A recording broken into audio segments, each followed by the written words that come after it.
Continuing on, the second page of the worksheet has a chart, and it's called the intervals chart in half steps. Right? And this is where we're going to translate both the size and the number of half steps, okay, into the size and the quality, which gives us the actual specific description of the interval. Again, remember that the interval includes two parts. The description of the interval includes two parts. The first one is the size. The second one is the quality, and we need both to give the full description of the interval. For the second row here of this table, I call this diatonic intervals. Remember from the first video, we said that diatonic intervals means that both notes of the interval belong to the major scale built on the bottom note. Or you can think of it also as the top note of the interval is part of the scale built on the bottom note. In our example from page 1 of the worksheet, we're using C major. So these are all intervals using the C major scale notes, no sharps, no flats, with C being the bottom note. Okay, you can see C is always the bottom note. And these intervals we call the diatonic intervals. So for the diatonic unison, second, third, fourth, and so on, okay, we're going to add one more descriptor to these sizes, and we're going to add the quality. Okay, so for example, the diatonic unison, the diatonic fourth, fifth, and octave, we're always going to call perfect. So perfect unison, perfect fourth, perfect fifth, and perfect octave. For the second, the third, and sixth, and seventh, they exist in the diatonic intervals. We're going to call these the major intervals. So major second, major third, major sixth, and major seventh.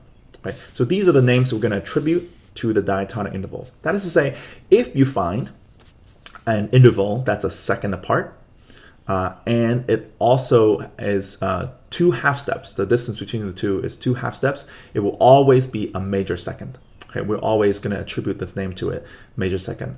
Or you can think about this. Think about it this way: if you see a major second, something that's described as a major second, it will always be talking about an interval that's two letter names apart. Okay, that's the second part. And also it contains two half steps. Why is this important? Well, this is the baseline, if you will, of what we're going to memorize. These are the most important numbers and names of intervals that you're going to remember. And for example, when we learn these number of half steps and the names together, we're going to do some simple math, okay, to manipulate these half steps so we get different kinds of intervals as well, because music also uses different kinds of intervals and not just these. If you ever forget this pattern of half steps and whole steps, you can always go back to the C major scale, okay, and refer to your keyboard as well. Okay, so for example, if you forget, oh gosh, I forgot how many half steps there are in a major third. Well, no worries. Just think about the diatonic third in C major, which is from C to E. And then you can count how many half steps. 1, 2, 3, 4. There's 4 half steps in a major third. Okay, so that means that this pattern really is always existent. It was always for your reference here on your piano keyboard. Okay, so always refer to this if you have trouble remembering this pattern. The next thing we're going to do with this is that each column of this table represents the same size. So you can fill out the same size in each column. So this is a third, this is a fourth, this is a fifth, this is a sixth, this is a seventh, etc. Right. Now, when we have this pattern of half steps in the diatonic intervals, and we add one half step, so that is to say, if you find a second, two notes that are a second apart, but there are 3 half steps between the two, we call these augmented intervals. So these are all augmented second, third, fourth, fifth, and sixth, and seventh. And the half step count here is just one more than the diatonic interval. So this is going to be 5, 6, 8, 10, and 12. So these are all augmented intervals. Okay.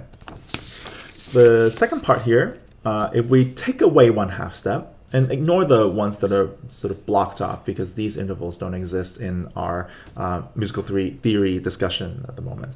So when we take away one half step, we make it smaller.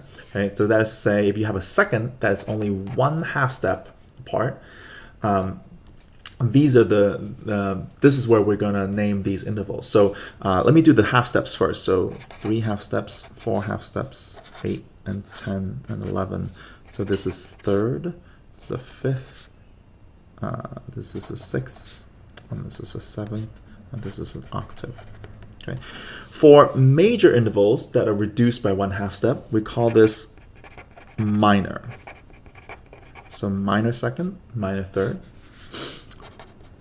minor sixth, and minor seventh. For perfect intervals that are reduced by half step, we call this diminished.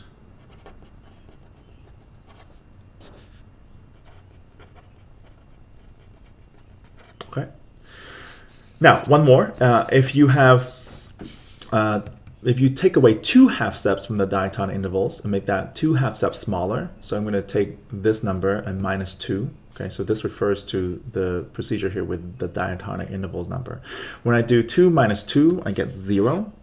Okay, so I'm going to do these as well. Okay, so then this is 7 and this is 9. In essence, when you reduce a major interval by 2 half steps, okay, then you get a diminished interval as well. So this becomes a diminished second, diminished third, diminished sixth. Right.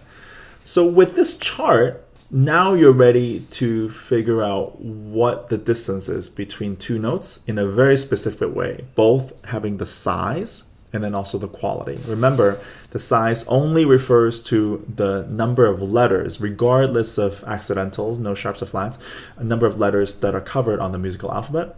For the quality, that is these words, augmented, perfect, major, etc. That's when we need to count the number of half steps. Okay, and then see where it corresponds to with the size. Again, if you have 2 notes that are 1/4 apart in size, and you found that they're 5 half steps apart, that is an example of a perfect fourth.